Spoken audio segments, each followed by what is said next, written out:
Buenas noches. Quiero presentar a Nali, que nos va a hablar hoy de la interpretación desde el enfoque de Meltzer. Nali es psicoanalista miembro titular de la Sociedad Psicoanalítica de Mendoza, de la cual ha sido presidente y directora del instituto. Es especialista en niños y adolescentes de la IPA. eh, y bueno, tiene un libro muy interesante sacado ahorita en la pandemia, que es el de Bitácora de un viaje psicoanalítico a través de las pantallas, que es un libro en coautoría. Me parece muy interesante ese libro. Y fue la última directora del último Congreso Psicoanalítico Argentino. Se llamaba Senderos del Psicoanálisis en Mendoza, ¿no? Así Sí, que, Nali, bienvenida, bienvenida y te dejo bueno. con la palabra. Bueno, muchísimas gracias. La verdad es que agradezco a Fernando y a este grupo tan inquieto en presentar, eh, creo que temas como hoy a veces conflictivos para el psicoanálisis, ¿no? Como es el inconsciente, por ejemplo, que por ahí tenemos hoy varios inconscientes y la interpretación, que tenemos tantos tipos de interpretaciones.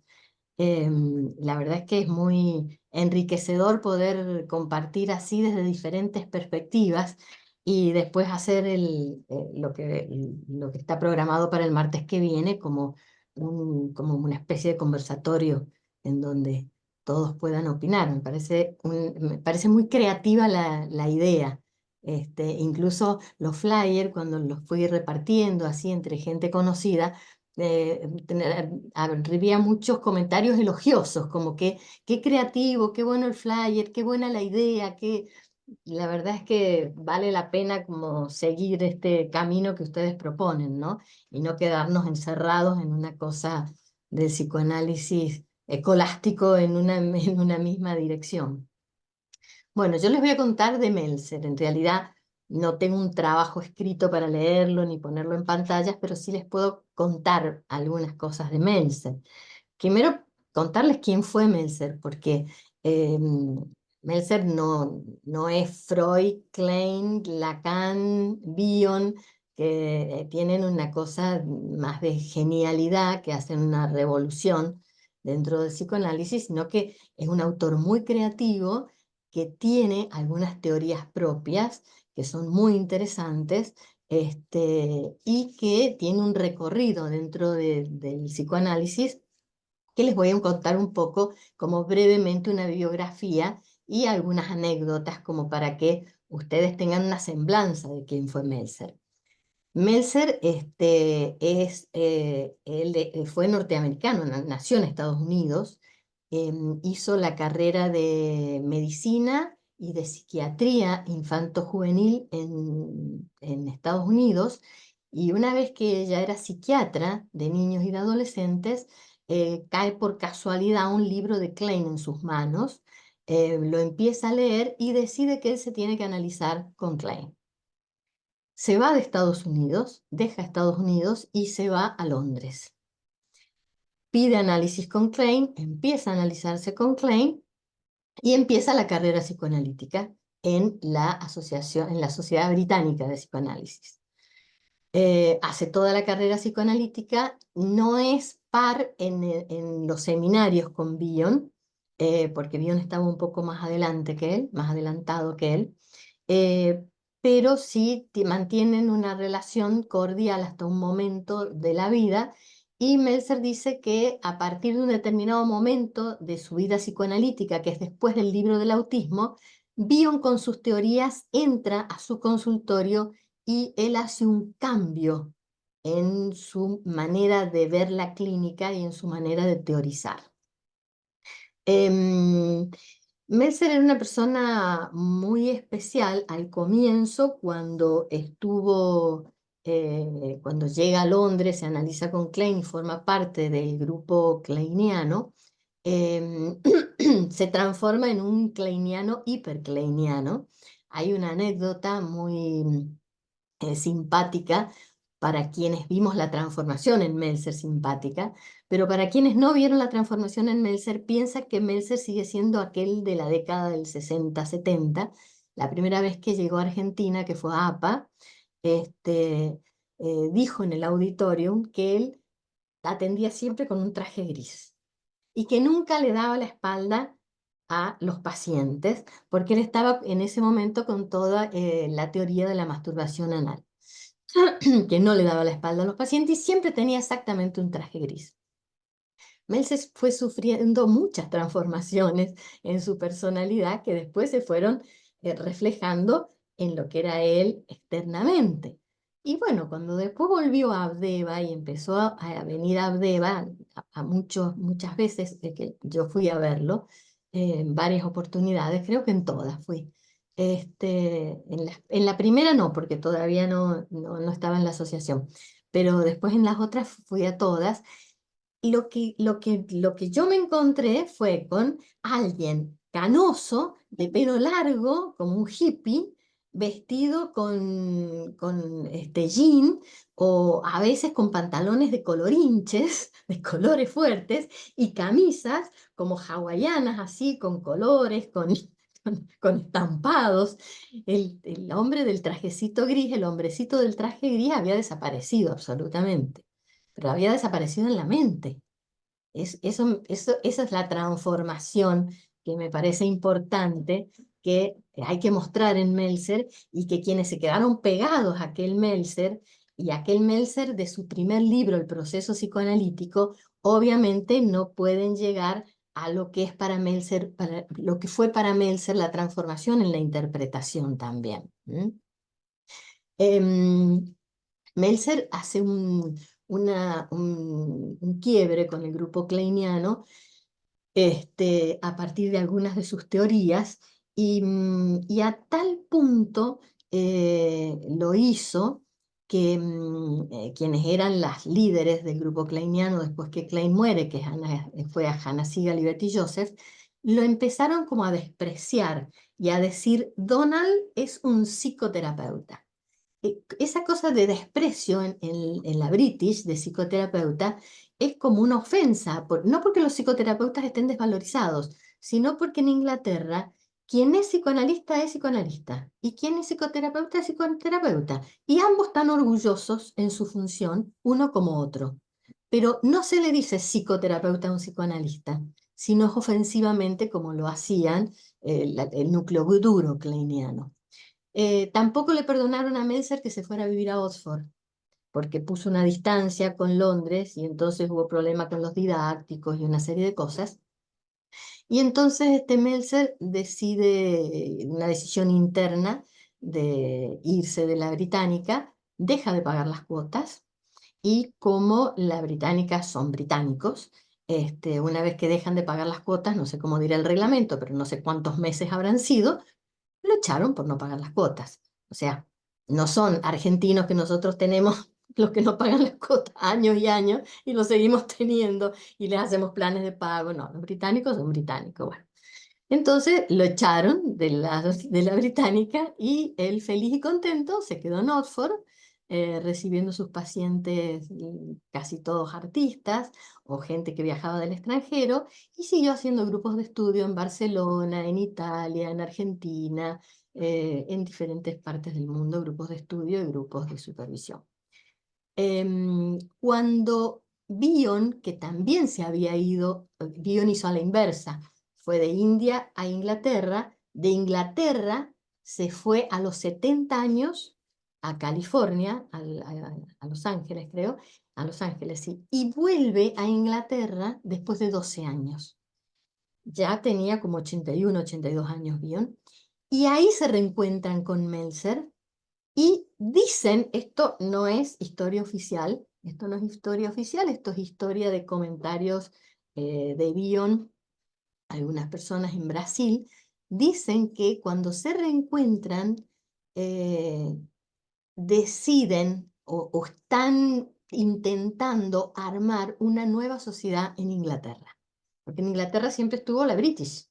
Y Meltzer y Bion parece que empiezan a intentar armar una nueva sociedad en Inglaterra, eh, con un poco más siguiendo esta cosa ideológica de ambos, de no estar tan sometidos al establishment.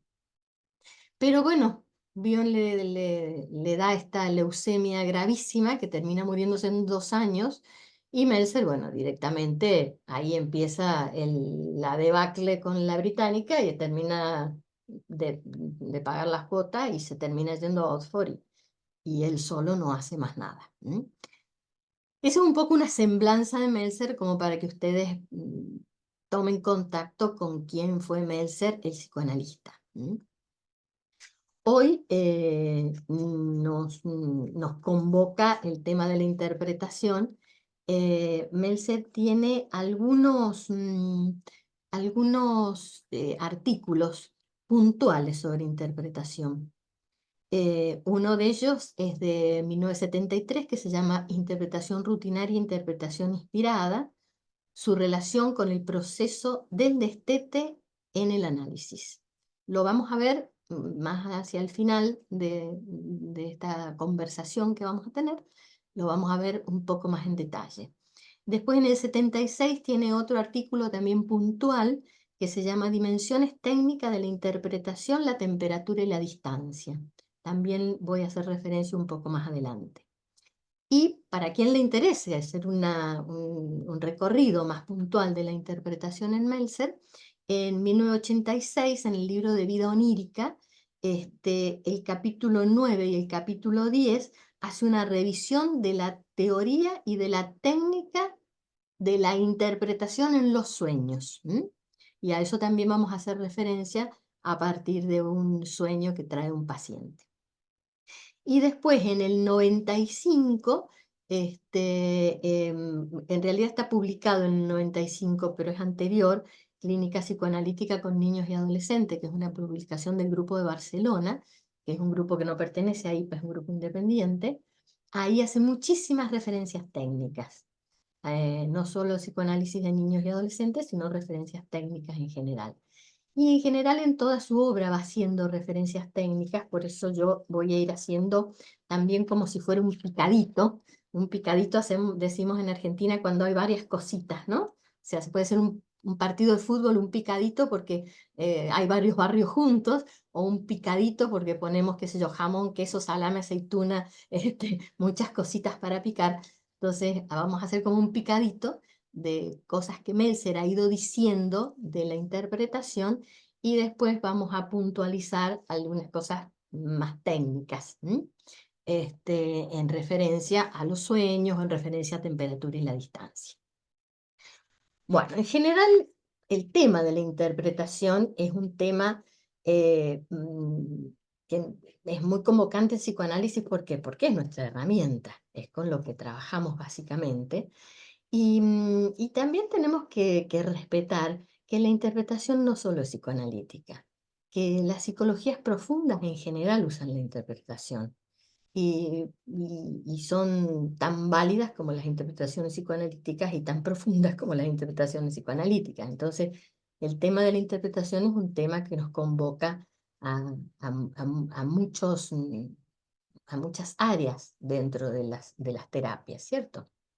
Bion, en general, es considerado el primero que se abre un poco, sentencia de alguna manera la interpretación como una cuestión hegemónica, y lo abre más como con una actitud más explicativa, ¿cierto? No tanto ir derecho al contenido inconsciente o como el núcleo duro kleiniano ir derecho a la transferencia negativa.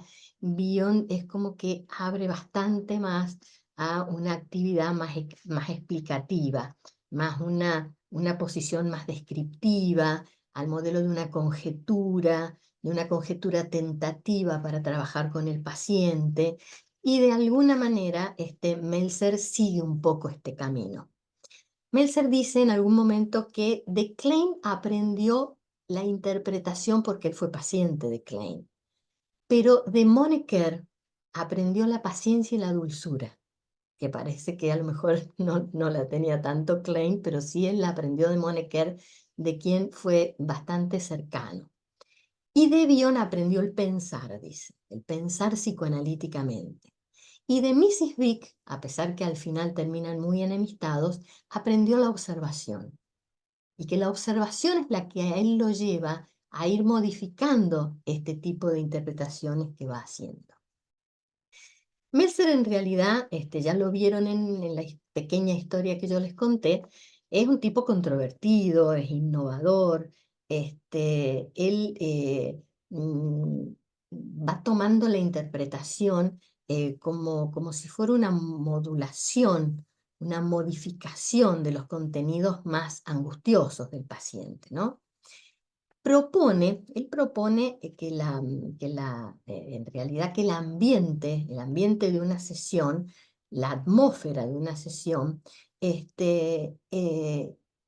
al paciente le llega cuando el paciente se da cuenta que el analista o quien lo está escuchando está como tratando de pensar, como luchando para pensar y para poder entender lo que el otro le está contando. En esa atmósfera, dice Meltzer, es una atmósfera donde se puede dar un diálogo realmente analítico con el paciente. Hay una frase muy interesante que se las voy a leer textual, porque dice, con respecto a la interpretación, pienso que es fundamental que el paciente tenga la experiencia de una persona que está luchando, por eso yo usé la palabra luchando por entender el material y comprenderlo. Eh, es una cuestión de un compromiso emocional de alguna manera, ¿cierto? Lo que le está diciendo. Y él va ilustrando cómo va interpretando al paciente y cómo el paciente va como incorporando esas cosas, dice Meltzer, pero incorporándolo como un método, como un modelo. ¿Mm? Eh, Después vamos a ver cómo él también en los sueños no larga una interpretación, sino que empieza a hablar de lo que el paciente le contó. Y esa es la forma de que va incorporando el modelo, dice él, el paciente, para llegar al autoanálisis. Acá les voy a leer algo que también me parece muy interesante, que es una frase de él que dice, un analista no debería un analista no debería formular una interpretación y darla como un médico recetaría una inyección como algo concentrado y específico, que sigue siendo así. Habría que, si lo sigue haciendo así, habría que consistir en una interpretación mutativa. Él estaba en contra de estas clasificaciones interpretativas.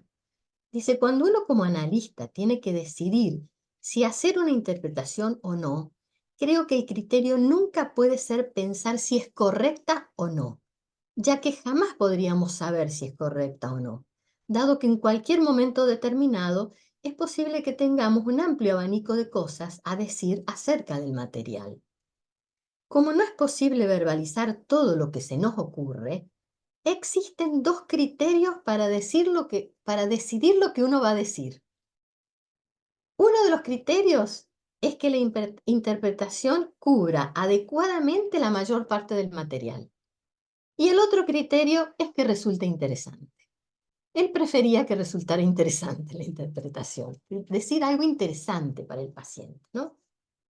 Realmente este trabajo interpretativo que Meltzer nos ofrece, que no es el Meltzer del trajecito gris, es un trabajo que tiene un tinte exploratorio, ¿cierto? Muy semejante a los momentos en donde él va tomando las asociaciones del sueño y va pensando como en voz alta de alguna manera, ofreciendo como conjeturas descriptivas que tiene el carácter también de ser lo suficientemente honesto, de compartirlo con el paciente como una conjetura y no como una bajada de línea interpretativa, ¿no?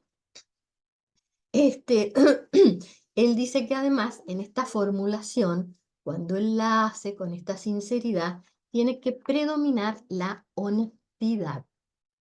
Considera Meltzer que tiene que predominar siempre la honestidad en el análisis. Meltzer está en un momento, cuando él empieza a ser él mismo, digamos, él está un momento a mitad de camino entre lo que es la interpretación a lo Klein y la interpretación que él va a ir formando, ¿cierto? Entonces dice que en realidad el psicoanálisis lo podríamos ubicar un poco entre la puericultura y la vida familiar, ¿no?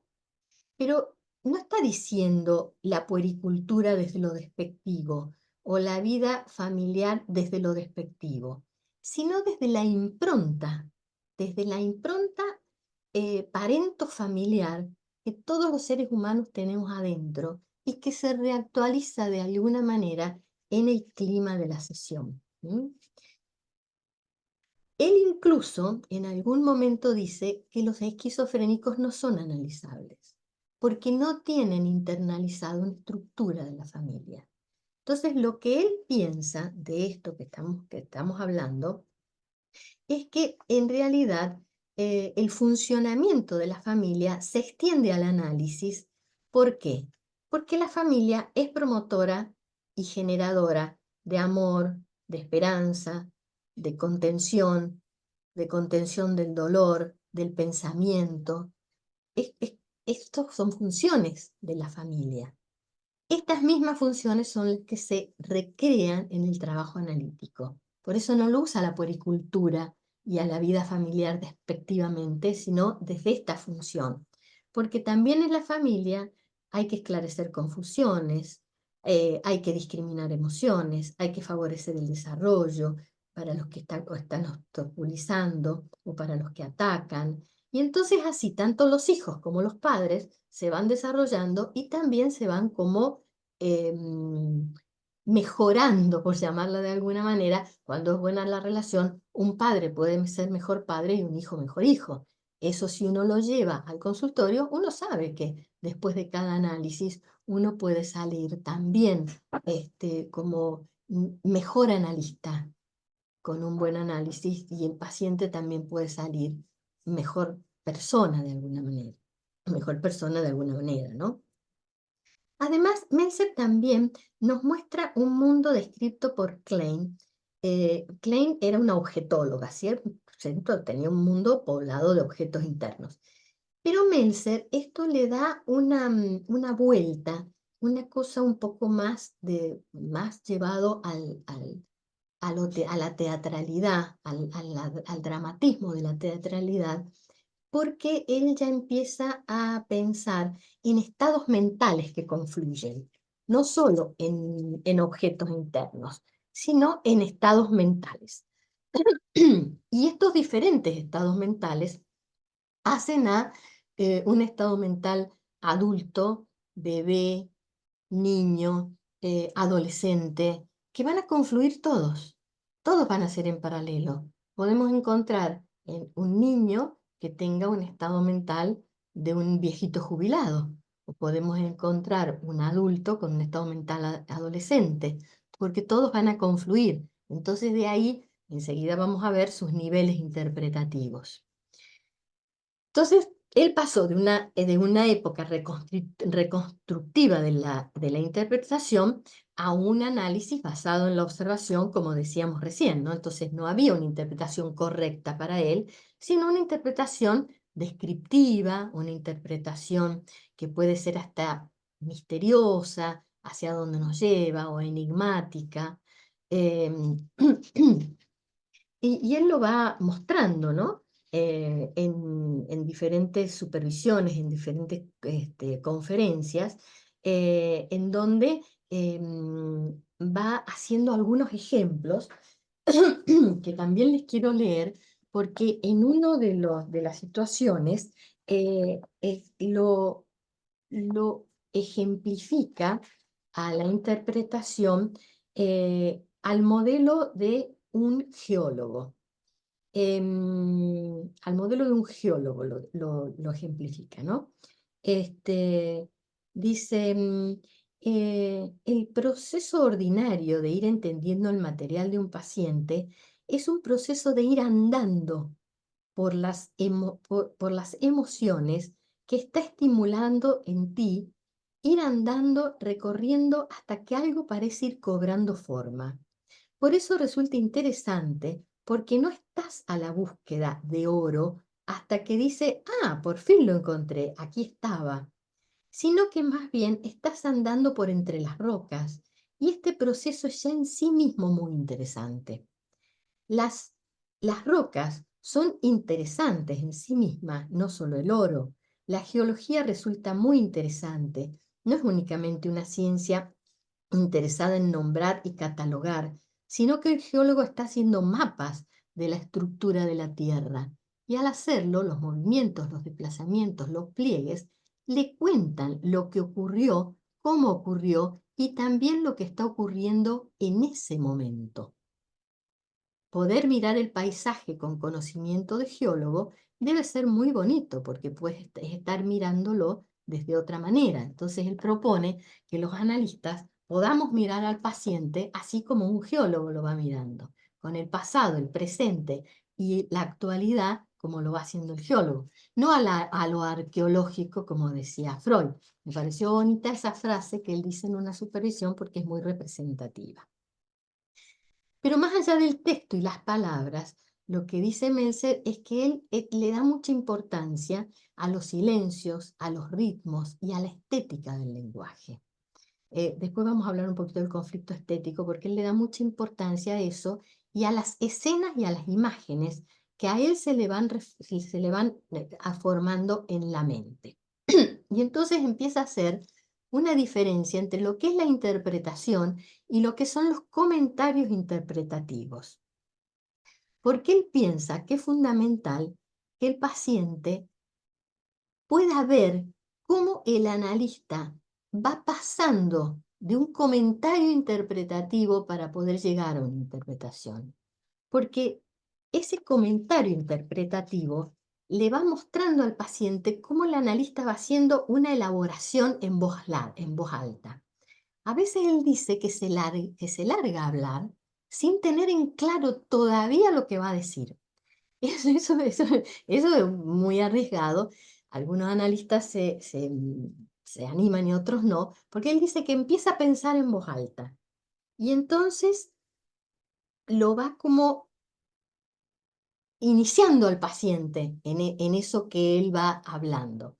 Ahora, ¿qué pasa? Esto tiene mucho que ver con una teoría que él tiene, que es la confianza en sus propios objetos internos, fundamentalmente en el objeto combinado. Él tiene dos teorías al respecto. Él dice, por ejemplo, que la creatividad no pasa por el yo, ni por el self, no pasa, es externa al self. Que la creatividad y la inspiración viene del objeto interno y el objeto combinado, que es independiente de lo que el self o el yo puede hacer. Y también la reparación.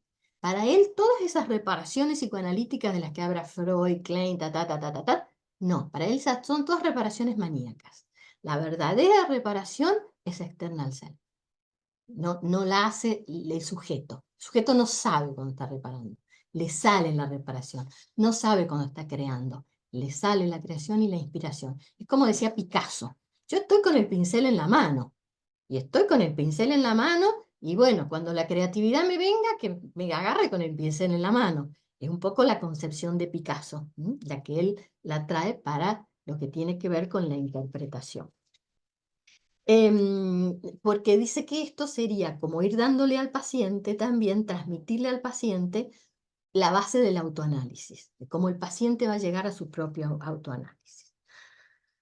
Bien, ya pasando al tema de la interpretación propiamente dicha, él va diciendo que van cambiando algunas funciones. Por ejemplo, hay una función de la interpretación que es develar el significado oculto del paciente. Y bueno, que hay que hacerlo. Es una función de la interpretación. Pero hay otras funciones de la interpretación, como por ejemplo, cuando no hay contenidos, cuando hay un espacio vacío, como en el caso de los autistas o con algunos pacientes que, bueno, uno se da cuenta que son bidimensionales, como que no hay mente, entonces hay que ir llenando este espacio. Incluso dice, dándole algún símbolo para ver de dónde se pueden agarrar, como para después empezar a crear ellos mismos sus símbolos, porque si no uno le empieza a explicar cosas de contenido y el paciente no llega nunca a entender lo que uno le está diciendo. También habla de una interpretación en dos tiempos, porque él, así como yo les explicaba recién, que él piensa que conviven en la mente tanto el bebé como el adulto, como el adolescente, también él dice que se pueden hacer interpretaciones en dos tiempos. Entonces, por ejemplo, uno le puede interpretar al bebé dentro del paciente, como le puede interpretar al adulto o le puede interpretar al niño. Pero claro, ¿a quién primero? Él prefiere siempre interpretar al bebé primero, al bebé que el paciente tiene adentro y después ir teniendo un diálogo más con el adulto. Lo que él también lo da como una indicación técnica, no sé si llamarlo indicación, porque él tampoco era muy afecto a dar indicaciones, sino como un comentario, que mm, generalmente él puede observar muchas cosas conductuales del paciente y muchas cosas que tienen que ver, no sé, con la vestimenta, los olores, los gestos, el cuerpo, pero que no hace referencia a eso cuando habla con el paciente, porque si no generaría una situación de mucha persecución. A no ser que le encuentre la relación de esa conducta o de ese olor o de esa cosa corporal o de esa vestimenta con algo que tenga que ver que al paciente le resulte como interesante, ¿no? Em, Ahora nos vamos a adentrar un poquito en el mundo de los sueños, ¿sí? Que es una de las teorías o de las cosas como fundamentales que Meltzer trae. Tiene un libro que se llama Vida onírica, que es el que yo les decía recién, el capítulo 9 y 10, que está muy dedicado a la técnica. Él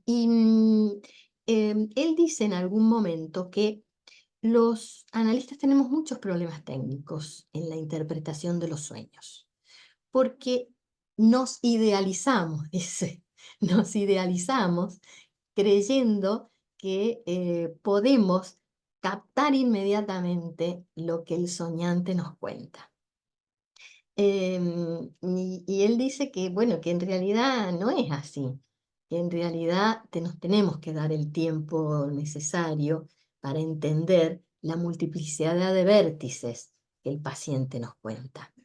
Y que, bueno, Freud puede haber sido un genio y nos legó todo lo que sabemos de sueños, pero bueno, no somos Freud, y que él tiene algunas cosas que hace como para adentrarse en el sueño del paciente. Una de estas cosas es cerrar los ojos. Él cierra los ojos para captar mejor la imagen y para descubrir las áreas que pueden resultar ambiguas.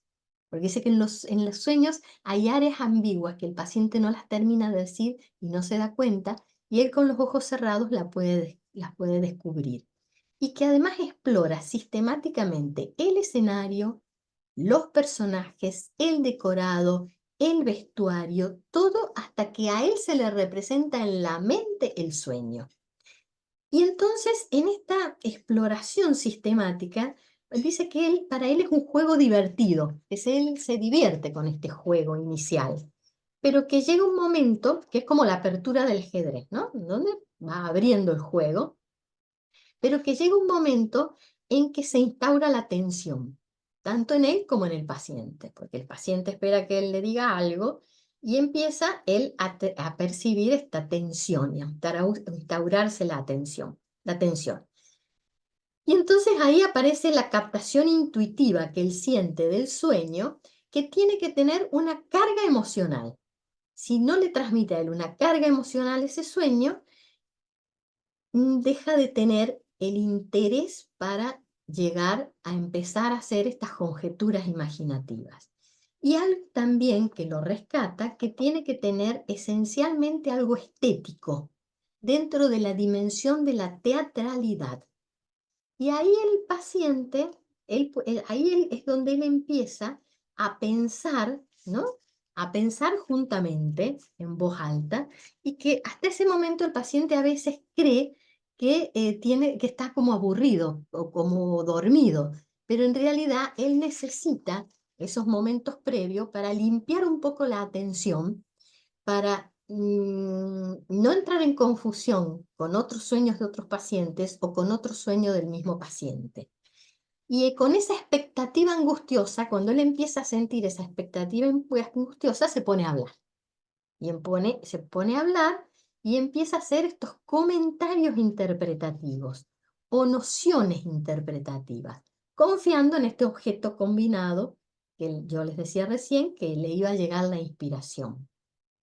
Hay una entrevista que le hace Fischer a Meltzer hace muchos años, que es muy interesante leerla, en donde él tiene una referencia a este objeto combinado referido al padre, que él siente como que el padre le dice algo y en ese momento puede empezar una conferencia. Es interesante esa conferencia para leerla porque también trae algunas cosas técnicas interesantes. Em, También él piensa que un sueño no es para una sola sesión, que puede ser para varias sesiones y para varios momentos y etapas del análisis. Y estas como nociones interpretativas, dice que son procesos en transformación.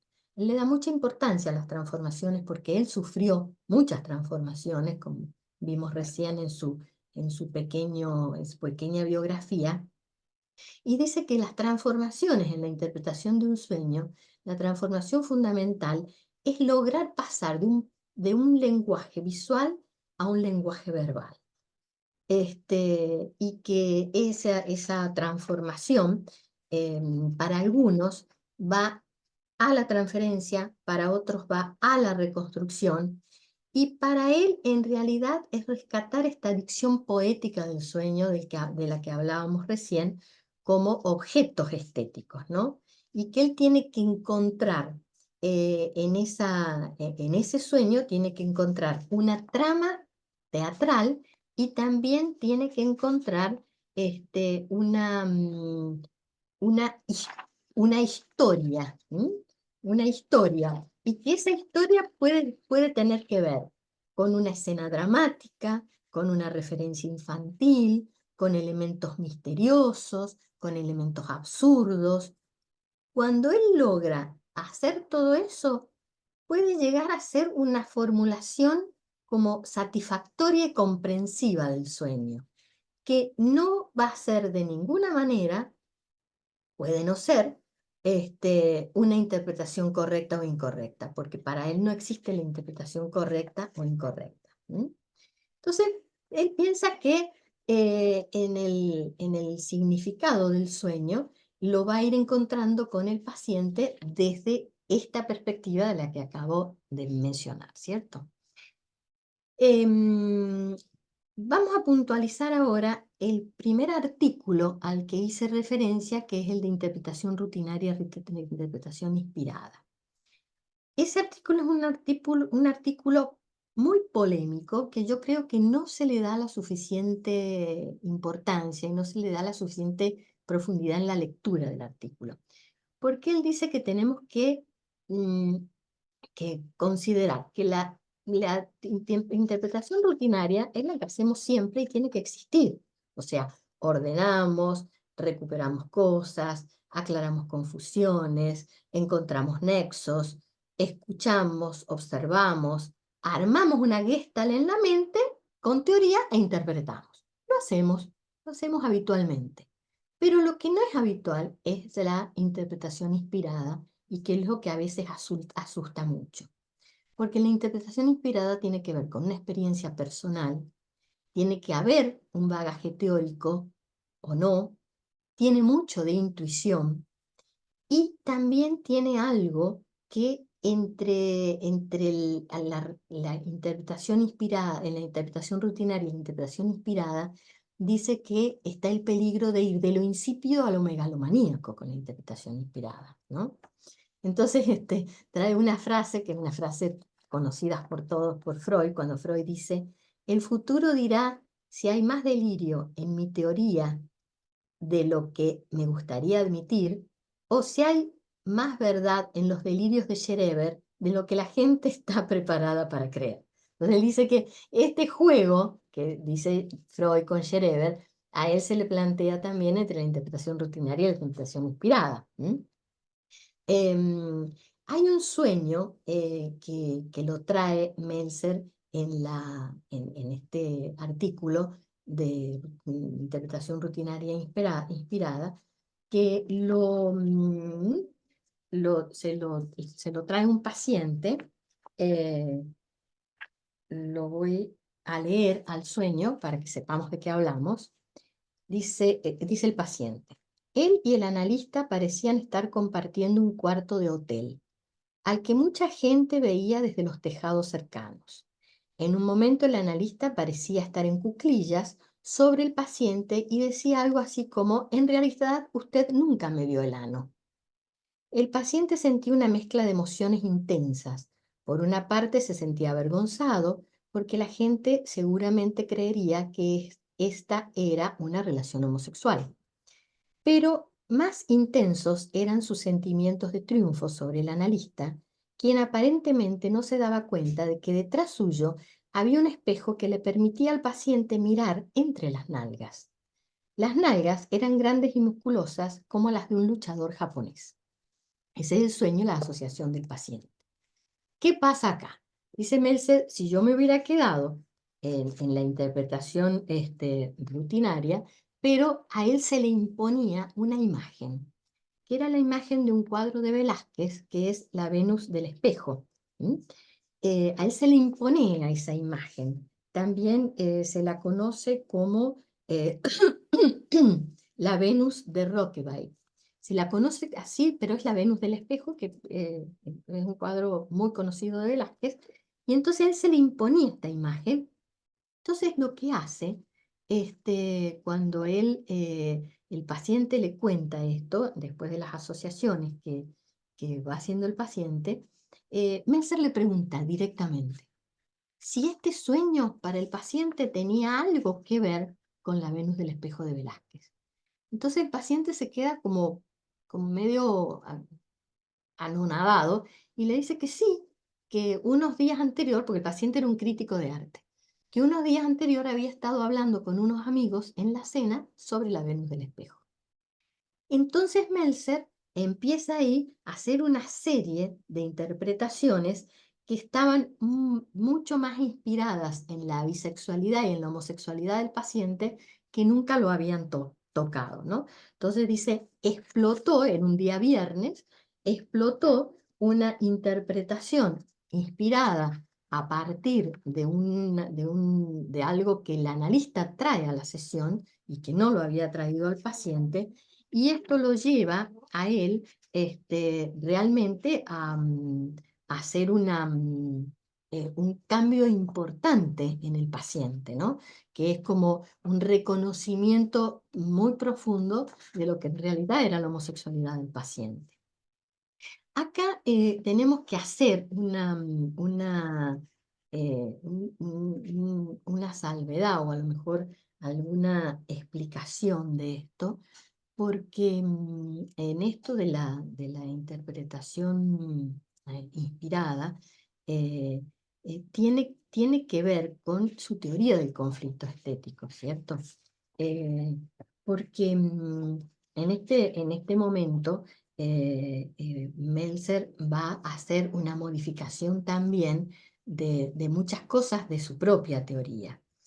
Por ejemplo, cuando él empieza a revisar el tema del proceso psicoanalítico y habla de la muerte del pecho, eh, después que lo revisa, acá en este artículo, él va abandonando esta relación asimétrica que tenía con el paciente para ir tomando una relación más en una forma de una aventura, en donde dice que al final del análisis, esta aventura puede llevar eh, a una desconfianza del analista, con que puede estar volviéndose loco frente a cosas de la inspiración que le provoca el paciente, y que el paciente puede tener también la sensación de que enloqueció al analista, que son momentos que hay que atravesar antes de la muerte del pecho, que va más allá del destete. Dice que la muerte del pecho va más allá del destete. Y ahí, en este artículo, y este es el punto en donde yo digo que hay que leer con atención este artículo, él dice que hay un momento en donde eh, em, si el analista lo que intenta es integrar todo lo que el paciente no tiene integrado, se corre peligro de algún tipo de enfermedad psíquica o física al fin del análisis. Por eso, los finales de análisis dice que hay que tener muchísimo cuidado con esto, porque es lo que correría el peligro de un fin de análisis. Y bueno, muchos de nosotros podemos haber visto algunos fines de análisis que han terminado luego en enfermedades psicosomáticas graves, por ejemplo, ¿no? Cuando se hizo un homenaje a Meltzer hace varios años en Abdeva, el primer homenaje a Meltzer que se hizo, después se hizo otro. En el primer homenaje a Meltzer yo recuerdo un trabajo de una colega que, tomando este artículo, habló de que habría que hacer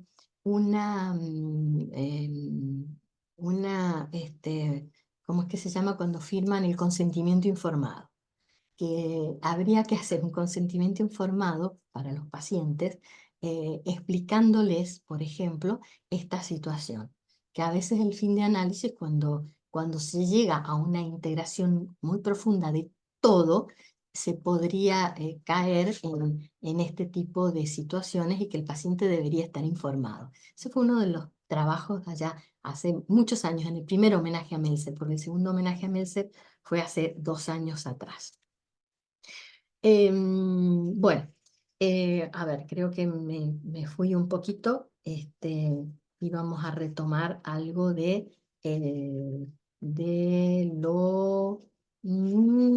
conflicto estético a partir de los sueños. Algo que íbamos a retomar a partir del conflicto estético que se retoma en los sueños es que Meltzer va descubriendo, ¿no?, la importancia que tiene el objeto presente. ¿Cómo descubre la importancia del objeto presente? Porque descubre el conflicto estético. En realidad, el impacto estético que ya lleva como consecuencia el conflicto estético. ¿Cuál sería este punto? Que en realidad el bebé, cuando nace y se encuentra con la madre, lo que Meltzer supone es que se genera entre ellos un conflicto estético. Y este conflicto estético no tiene que ver con la belleza externa, tiene que ver con la belleza misteriosa que el bebé siente frente a este objeto. ¿Por qué? Porque dice que cuando estuvo en el vientre de la madre, a este bebé le llamaba mucho la atención el ritmo, la cadencia de la voz, el ritmo, la tonalidad de la voz, y que sentía la voz como una música, el ritmo cardíaco como un ritmo, y el caminar como una danza. Que todo esto está integrado, y cuando sale con la expectativa de cómo será este objeto. Pero se encuentra con un objeto al que lo ve en su totalidad. O sea que de ahí hace un cambio a la teoría kleiniana. El bebé no nace en posición esquizoparanoide para Meltzer, nace en posición depresiva, porque ve la totalidad del objeto. Y después del conflicto estético viene toda la patología que puede ir derivándose en el autismo o otras patologías, o no. Si el conflicto estético está bien integrado entre ambos y el bebé respeta esta interioridad de la madre, y la madre respeta la interioridad del bebé, y ninguno de los dos son intrusivos, y los dos pueden ir conociéndose lentamente, entonces esto va a ir como es una forma de conocimiento que no es omnipotente y no es omnisciente. Diferente es cuando es intrusivo por identificaciones proyectivas intrusivas, y ahí aparece la teoría del claustro de él, que es otra cosa, que tiene que ver con la geografía del mundo interno de la madre, de la mente de la madre. Pero a eso no nos vamos a dedicar. ¿A qué me quiero referir con esto del conflicto estético? Que para él cada vez más las interpretaciones tienen que ver con conjeturas, y con conjeturas respetuosas. ¿Respetuosas por qué? Porque la interpretación tiene que tener una modalidad interpretativa diferente, dice él, que es el observar el describir, reflexionar y una conjetura en donde se pueda respetar eso que el paciente puede llegar como a ir comprendiendo en su posibilidad. Y él percibe dentro de esta estética, acá sí retomamos algo que el psicoanálisis está más cerca del arte que de la ciencia. Esto es una postura que por ahí Meltzer no la termina como de decir, pero yo creo que está, porque el analista le va presentando al paciente las conjeturas, que serían estas interpretaciones, y el paciente tiene que ir haciendo un trabajo psíquico con ella, que no es la hipótesis científica taxativa. Y esto sí tiene que ver con esta concepción de la mente frente a este conflicto estético del que él hace toda una teorización, ¿no? Y en esta teorización que él hace, marca cosas importantes, como por ejemplo, que lo importante es el objeto presente y que el simbolismo se va a hacer con el objeto presente y no con el objeto ausente. Cambia muchísimas cosas esto que está diciendo. No nace en posición depresiva, nace en posición, no nace en posición esquizoparanoide, perdón, nace en posición depresiva. Y lo importante es el objeto presente y no el objeto ausente, como fue para Freud, como fue para Bion, como fue para Klein, el objeto ausente. Para él es el objeto presente. Y con el objeto presente se va a configurar la mente.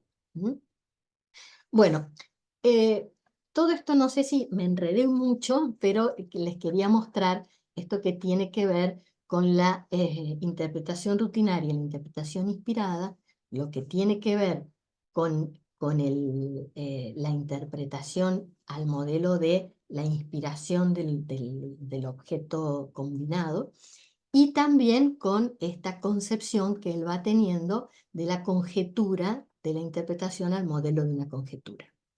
Y el otro artículo también en el que me quiero detener antes de terminar es el de dimensiones técnicas de la temperatura y la distancia. Son dos cositas, porque creo que me he extendido. Me he extendido un poco, Fernando. Puedes extender, dale, tranquilo. Bueno, bueno. Bueno, un poquito de la temperatura y la distancia. ¿Qué es para él la temperatura y la distancia? Eso es lo que lo que quiero poner, ¿no? Él dice que una interpretación propiamente dicha, a lo Klein, tiene que tener un timing e ir a la ansiedad. Y que para él a eso lo restringía, él no quería esa restricción. Entonces, lo que él empieza es con este pensamiento vagabundo que comparte con el paciente, y dice que la voz tiene una musicalidad, tiene un tono, tiene un volumen, tiene un timbre, y esto es a lo que él le va a llamar, tiene monotonía, tiene esplendor, y esta emocionalidad de la voz es lo que a él le va a llamar la temperatura de nuestra comunicación con el paciente. Porque dice que nosotros no siempre tenemos el mismo ritmo y la misma modulación para hablarle al paciente, que podemos ir de la monotonía al esplendor. Y esto va marcando una temperatura en relación a la interpretación con el paciente. En cambio, la distancia es otra cosa. La distancia depende del proceso del splitting, que es lo que yo les había explicado recién. Que todas las partes de la personalidad están juntas. Entonces, uno le puede estar interpretando a una parte de la personalidad o a otra, y va a tener mayor o menor distancia con una u otra parte. Y entonces ahí es donde empieza él a pensar que estas dimensiones de la distancia tienen que ver con las variaciones del objeto según lo que tenga que decir. Entonces a veces puede estar más cercano a una parte del paciente que a otra, y de esa manera le va a interpretar desde una determinada distancia, porque puede estar más cercano al bebé, más cercano al adulto, más cercano al adolescente, y hay variaciones tanto en la temperatura, que tiene que ver con la voz, como la distancia que tiene que ver con las partes internas a quienes le está interpretando. Eso es así como muy, muy sintéticamente, como para no tomar más tiempo para que después desarrollemos el diálogo. Y sí, por último, les quiero traer a ver, les quiero traer una frase que él dijo en una supervisión en 1989 en Abdeva. Yo no estuve porque todavía no estaba en la institución en ese momento, no era candidata, no era nada, y no fui a ese encuentro, pero bueno, una colega que ha sido una uno de mis tantos maestros que he tenido de Meltzer, este, me hizo llegar esta frase y me parece que es muy representativa del Meltzer transformado. Se las voy a leer textual, ¿no? Dice: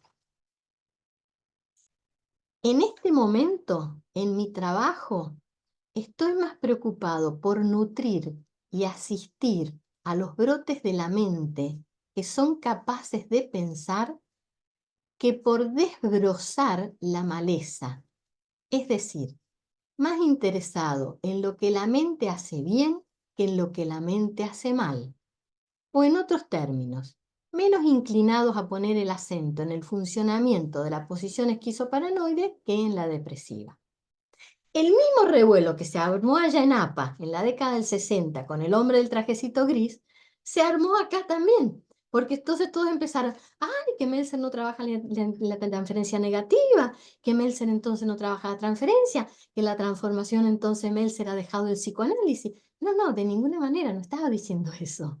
Estaba diciendo que la va a trabajar en el momento que hay que trabajarla, pero que no va a estar buscándola, que no va a estar levantando las piedras como decía, no va a ser un arqueólogo levantando piedra como los geólogos, va a mirar el panorama y va a estar más interesado en los brotes nutrientes y no estar levantando las piedras para encontrar la transferencia negativa. No dice que no la trabaja, pero les quiero mostrar el lío que se arma en APA en un determinado momento de Meltzer y el lío que se arma en Abdeva en otro momento determinado de Meltzer, cuando hay una transformación tan grande. Y esta última frase de 1989 es la que nos muestra el Meltzer del final. Por eso la dejé para el final. Y con esto sí, me callo, Fernando. No, muchas gracias, Nani, muchas gracias. Espero no haberlos aturdido ni confundido mucho, porque quería decirles tantas cosas. Ah, como decís, nos introdujiste esa mirada geológica, ¿no? Usando las rocas, pliegues, sí, la estructura del pensamiento. Eh, yo me quedé como con una inquietud cuando hablabas de la creatividad que era externa al yo. Esto quisiera decir entonces que el trabajo interpretativo es un trabajo del analista externo al paciente. Esta idea de que el paciente es el que llega a la interpretación, el que hace el insight, el que hace el ajá. No, el trabajo interpretativo es del analista y es externo al yo del paciente, pensando, relacionándolo con la idea de la creatividad que habías planteado que era externa al yo.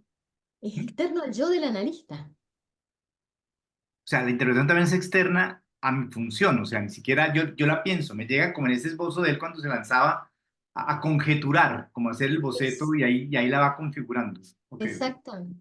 Como decía Picasso, por eso traje la frase de Picasso.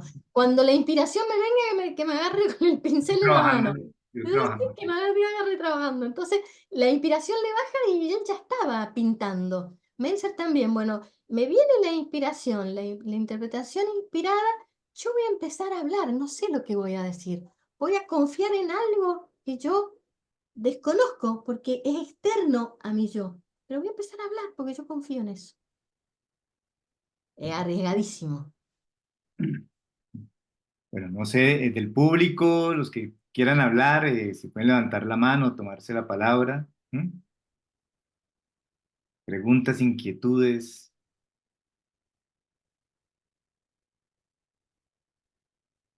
Muchos conocidos, muchos amigos también. Un hecho anecdótico, Nali, totalmente anecdótico, hablando también del hombre del trajecito gris, eh, que aquí lo hemos comentado internamente, cuando Néstor Goldstein se encuentra a este Meltzer más hiposo y se sorprende un poco y le pregunta, bueno, ¿y el hombre del trajecito gris qué? Y el encuadre rígido y las paredes blancas y toda esta cosa. Hay algo que le leía al libro de Moisés Lemlich en su entrevista con Néstor Goldstein, que Néstor Goldstein le decía Meltzer, que lo que hacemos muchos analistas es transferir al encuadre nuestras propias neurosis. ¿M? Y que concebimos el encuadre de acuerdo a donde llegan nuestras propias limitaciones personales o trastornos de personalidad. Y que eso era reflejo de su trastorno obsesivo en ese momento. Eh, Claro. esa concepción del encuadre de esa manera. Serapio, te vi que me da la Sí, mano. la verdad que me resultó muy ilustrativo y enriquecedor saber todo esto de la historia de Nelson y su evolución realmente, ¿no? Cómo yo diría que Nelson fue desarrollando su capacidad autoanalítica para luego encontrarse con una posición de libertad para pensar lo que para él era el psicoanálisis. Y me acordé de algunas anécdotas, solamente voy a hacer referencia a estas anécdotas, ¿no? Cuando yo me analicé, mi analista venía de ser formado en Argentina, en APA, digamos así, ¿no? Y cuando él llegó a Venezuela, era un melceriano. Usaba el mismo traje todo el tiempo, el mismo traje gris o oscuro, digamos así, ¿no? Y nunca daba la espalda tampoco, digamos así, ¿no? Entonces, estaba caracterizado como ser un analista con una posición merceriana. Eso fue cambiando después en él, digamos así, ¿no? Y también me acordé de una anécdota del Mercer, ese que todavía era un Mercer, de alguna manera ortodoxo, en cuanto a la pureza para no contaminar el vínculo analítico, en el cual un analista me relató que una vez Meltzer se encuentra en un restaurante con un analizando y Meltzer se fue del restaurante y no prendió el carro, sino que se fue dejando el carro que fuera corriendo sin encender el automóvil para que el paciente no supiera que él estaba allí. No, así, ¿no? Bueno, qué curioso cómo después evolucionó Meltzer a una posición de mucha mayor libertad para poder pensar el psicoanálisis. Eso es un poco lo que quería comentar nada más. Cuando él se va a Oxford y empieza a analizar muchos artistas, los artistas tenían muy poco dinero para analizarse. Entonces él lo que hacía, además cobraba las supervisiones muy barato. Uno iba a Londres a supervisar con Meltzer y las supervisiones eran muy baratas. Y por ahí se hacían grupos y comían todos en la casa de Meltzer. Era como una cuestión muy, media hasta mística, diría yo. Pero con los pacientes en el encuadre y en el contrato, él les preguntaba, ¿cuáles son sus ingresos?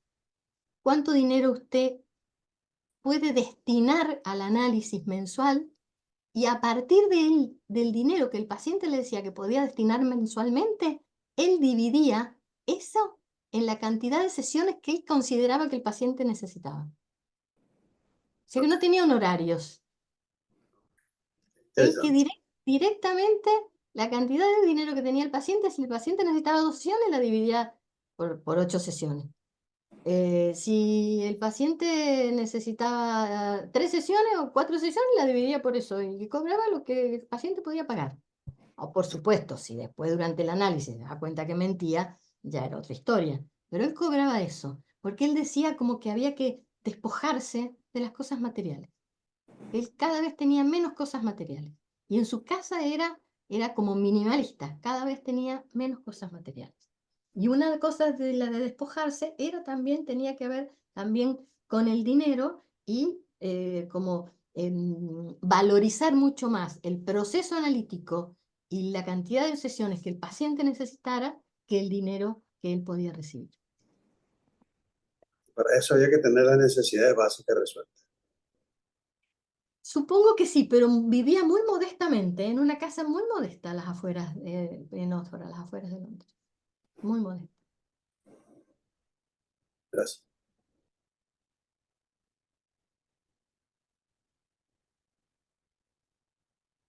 hay una mano levantada, Fernando, de Diego Calixto. No sé si la viste. Yo, aquí estoy. ¿Sí me escuché? Ah, ¿me escuché? Sí, sí, Diego, dale, Sí, dale, sí, sí. dale, Diego. Muchas gracias. Bueno, pues yo soy nuevo por aquí. Antes que nada, pues muchas gracias por la exposición. Se me hizo muy accesible. Meltzer es un autor que me ha gustado mucho, pero entrarle me costó mucho trabajo. Leer el proceso psicoanalítico se me hizo bien pesado, muy complejo. Y la verdad, la forma en que fue esta exposición, muy amigable, muy como la imagen que yo tenía de Meltzer un poco antes de empezar a leerlo, porque leerlo es otro asunto. Yo pensaba algunas cosillas, por ejemplo, bueno, creo que muchas veces se llega como que a especular sobre la relación o el parecido entre el arte y el psicoanálisis, pero creo que Meltzer mm, no se basta con eso, lo lleva como a la práctica, ¿no? A mí me parece que logra asentar algo de eso en la práctica, ¿no? Y se nota muchísimo, pues, en las supervisiones, en la forma en la que él interpreta, cómo entiende los sueños. A mí me parece que esa forma de comprenderlo al menos a mí, me sirvió como la llave para entender cómo interpreta él, ¿no? Creo que por ahí lo llamaba a los sueños como el teatro generador de significados o de sentido, ¿no? Por ahí un poco quizás criticando la noción como más clásica, como de desenterrar el sentido verdadero del sueño. Él dice, aquí vamos a cambiar un poco las cosas, es un teatro en el que se generan significados. Y creo que eso habla mucho de su clínica, de cómo pues es una búsqueda. Y también la producción de esos sentidos, esos nuevos significados para ampliar los vértices, ¿no? Por ahí inspirado en Bion. Y, y pues también pensaba en esta cosa de la interpretación, la inspiración como algo externo, algo que no pasa por el yo, como también muy parecido como a lo que Bion planteaba. Creo que sí era él, la verdad, igual me falló un poco, pero sobre la cuestión de la intuición que justo, ¿no? Parece que no es algo que pasa por los procesos cognitivos, por el yo, sino que es algo que se va como que captando por ahí entre las pequeñas variaciones del tono, cómo el paciente, el analizante va refiriendo algunas cosas, por ahí se van como captando pequeñas nociones y uno llega a la intuición de eso. Y pues bueno, creo que es Meltzer, repito, me gusta muchísimo. Creo que habría muchísimo más que, que platicar de su obra. Y pues entiendo que se quede con las ganas de seguir hablando de más de él, porque me gusta mucho, pero en fin, pues hasta aquí mi comentario. De nuevo, muchas gracias. Bueno, hay un artículo, Diego, de Meltzer que se llama El proceso psicoanalítico 20 años después, en donde él mira el proceso que escribió y se critica y se corrige algunas cosas. Así se llama el artículo, es muy interesante, está en una revista de Abdeva. Es muy interesante. Y, Nota, y muchas gracias. eso de la intuición, lo de la teoría de los sueños no modifica mucho de lo que dice Bion, de la teoría de los sueños es muy similar, o sea, es una forma de pensar, es de seguir pensando dormido, pero modifica mucho la técnica, o sea, él como que le pone mucho hincapié a la técnica interpretativa de los sueños. Y respecto a la intuición, sí, es muy bioniano en eso, porque Bion llega a decir en algún momento, no me acuerdo en dónde, creo que en Atención e Interpretación, llega a decir que la intuición pasa por un sexto sentido que no es los 5 sentidos que conocemos. Y ese sexto sentido no sabemos cuál es. Tuvimos el Congreso de Bion en Barcelona en el 2020 y realmente era la intuición y bueno, no se llegó a algo concretamente de qué era la intuición en Bion, porque no es solo sin memoria, sin deseo, sin comprensión, sino sin intervención de los órganos de los sentidos. Entonces, hablando de esto de la intuición, Meltzer, tomando esto de Bion, le da una vuelta más y lo toma desde acá como algo externo al ser. Igual que la reparación, ¿eh? Meltzer también dice que la reparación es externa al ser. que si nosotros estamos diciendo y sintiendo que estamos reparando, eso es una cosa maníaca, no sirve eso. No le sirve ni al sujeto ni al objeto, no reparamos nada. Ali, ¿por alguna razón no aparece la palabra contratransferencia? ¿Es algo que tenga alguna particular justificación? No, eso a lo mejor es una justificación que la tengo que dar yo. Para Meltzer, todo se da en el plano de la transferencia contra transferencia. Ujú. Pero en eso sí, quizás yo tendría que haberlo dicho al comienzo, todo se da en el vínculo transferencia contra transferencia para él. Pero él no tiene la misma concepción de contratransferencia de Biot. Él trabaja con la contratransferencia, que es la contratransferencia que se siente. Él va trabajando con eso. Y para Biot la contratransferencia es un proceso inconsciente, como la transferencia. Y entonces solamente se puede ver en el autoanálisis, fuera de la sesión, o en un reanálisis o donde sea, que la contratransferencia no es algo para Bion para ser trabajada en la sesión, sino para trabajarla después, y algo puede llegarle al paciente a través de una interpretación a posteriori. Pero Meltzer en ese sentido no es bioniano. Tiene el concepto más de contratransferencia más a lo Paul Heyman, digamos. Ahí sí hay una diferencia entre los dos. Yo soy más bioniana con respecto al concepto de contratransferencia. Quizás por eso, en este interjuego transferencia contra transferencia que trae Meltzer en las interpretaciones, a mí naturalmente me salió obviarlas. Pero no, para él está el interjuego permanente. Me traicionó mi concepción más bioniana de contratransferencia. Vale, y ahorita que vos hablabas de como el sexto sentido, como que uno pasa por los cinco sentidos, pero en algún momento hiciste hincapié como en la parte imaginativa o visual, por ejemplo, cuando él interpretaba el sueño, como que recorría el escenario y veía, de todos modos hay un hincapié en lo visual, o no. Sí, en lo visual. Para él armarse la trama, pero hay un momento determinado que dice que él tiene que haber algo estético, y algo que por ahí es misterioso, ¿m? Misterioso como al modelo al modelo de lo que se considera por ahí en las obras de arte, en donde uno ve la cosa de la obra de arte, pero que puede ver que más allá hay algo que uno no alcanza a percibirlo, que está más allá de la obra de arte, y que quizás atravesar eso puede generar una especie de misterio o una especie de intromisión, y que uno puede terminar de quedarse al modelo bioniano, como dice, bueno, será O, será el acercamiento a O, pero el acercamiento, porque es a donde nunca vamos a poder llegar, ¿sí? Porque eso corresponde al artista. Y uno no puede ser intrusivo en la mente del artista. ¿Sí? Ujú. Porque Solamente por asociación, Nali, el cuadro que estabas diciendo de Velázquez, el de la Venus de Velázquez, la tenía acá para compartir pantalla, pero no la preparé. pero la imagen de la Venus en el espejo no se ve, es una imagen No se borrosa. ve, Es no se borrosa. ve, O sea, en vez de ser una imagen que refleje claramente quién es, cuál es la cara de la modelo que posa para Venus, si la, no sé, no se ve, no se ve. O sea, si uno hace no un se ve. acercamiento, es una imagen borrosa, es como si el espejo estuviera, sí, brumoso. Sí. Me parece bonito a propósito del enigma, del misterio. ¿Mm? Tiene que ver con el Tomando eso enigma y el desde- misterio. Sí.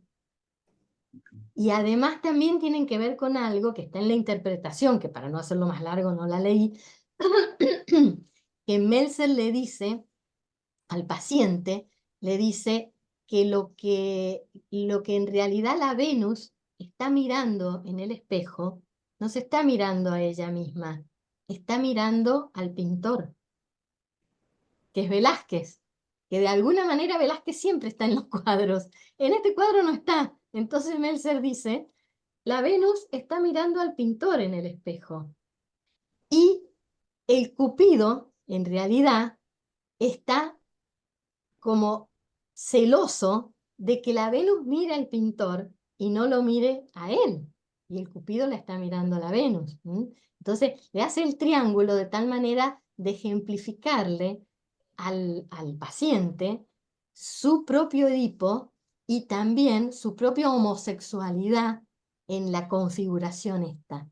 Porque le dice que en realidad no hay nadie mirándose el ano, que en todo caso a la Venus mirándola de atrás se le ven las nalgas, pero no al Cupido. Entonces hace toda una configuración con esto. Que él conjetura que es Velázquez a quien la Venus estaría mirando. Por eso está todo como una cosa misteriosa, media borrada. Porque es uno de los pocos cuadros que no está Velázquez. No sale él, no sale la cara de él. Siempre sale, en algún lugarcito sale, y en esa no.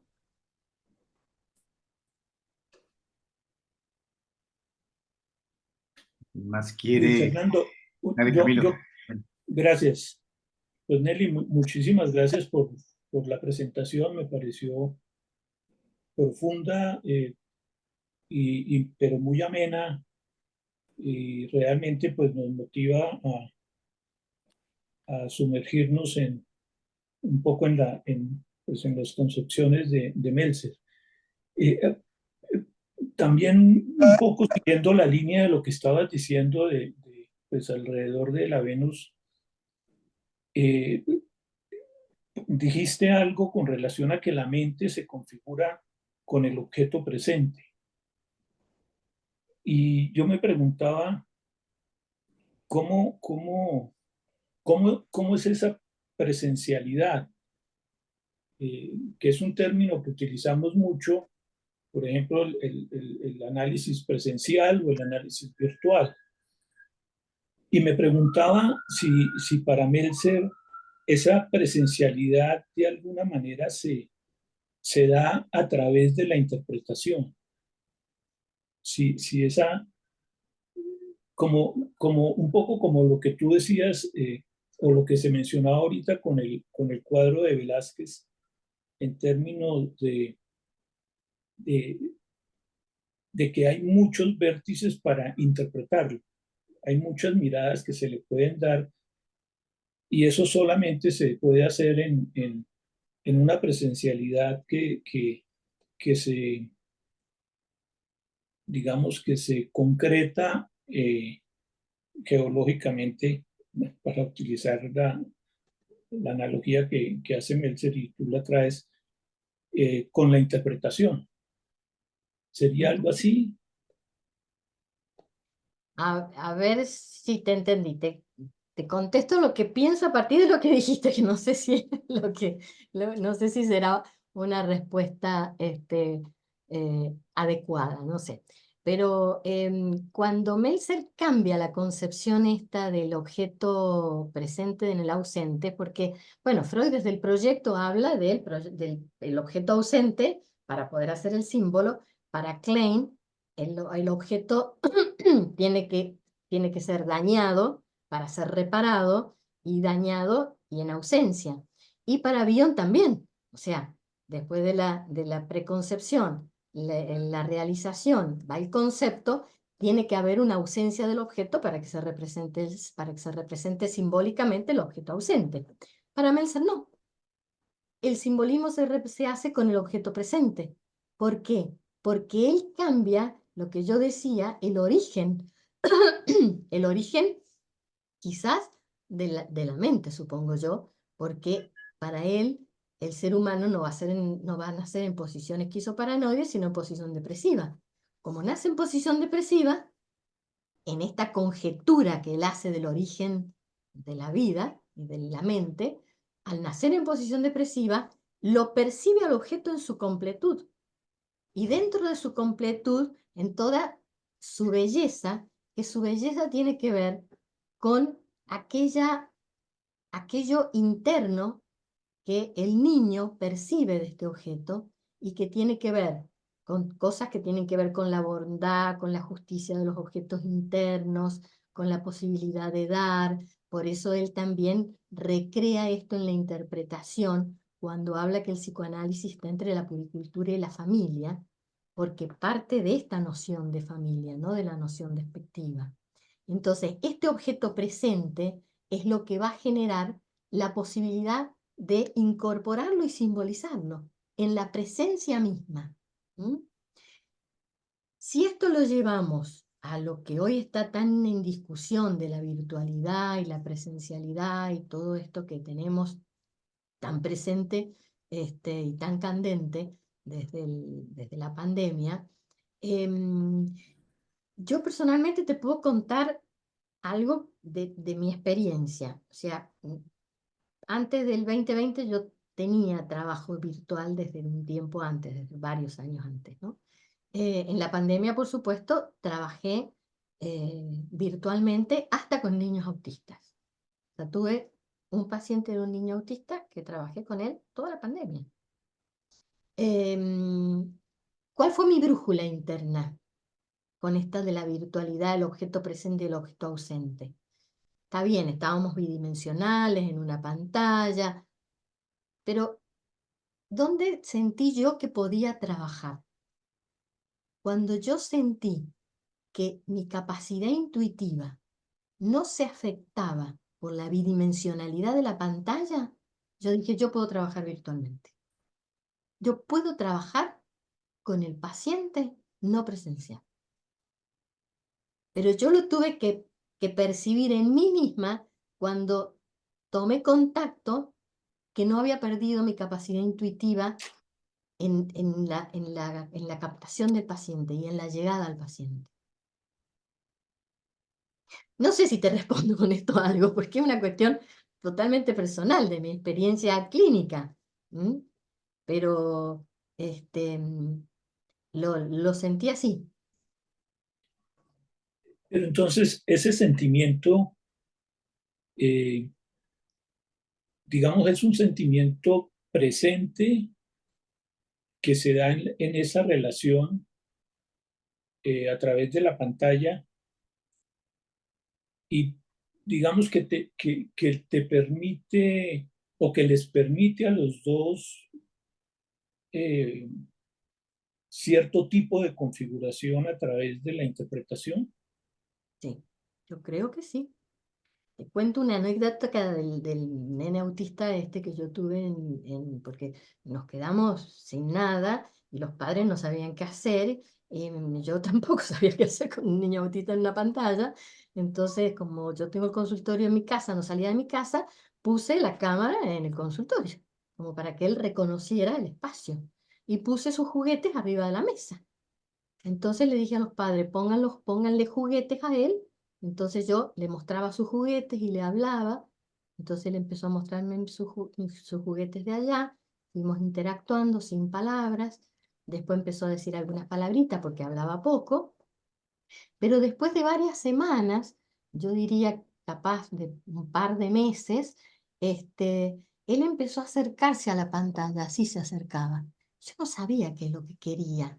Entonces yo le decía, ¿qué? ¿Querés decir algo? Le mostraba un juguetito, pero no, él se acercaba.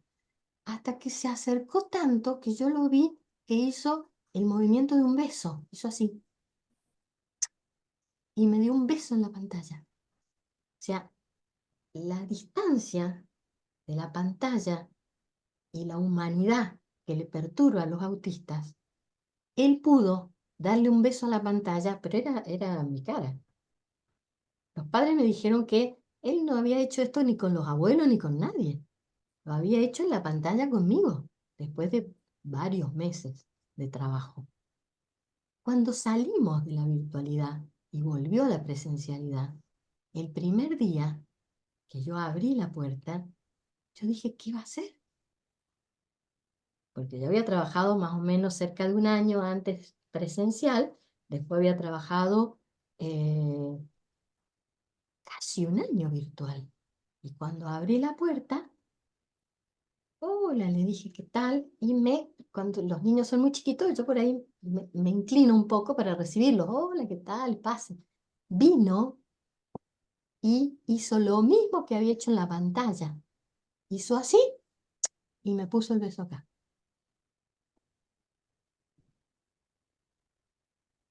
para mí fue un impacto tremendo. Entonces yo dije, ¿cómo? Si este niñito no me había humanizado en la presencialidad, me humanizó en la virtualidad. Y cuando volvió y estuvo conmigo presencial, me siguió humanizando. Entonces algo hicimos en la virtualidad.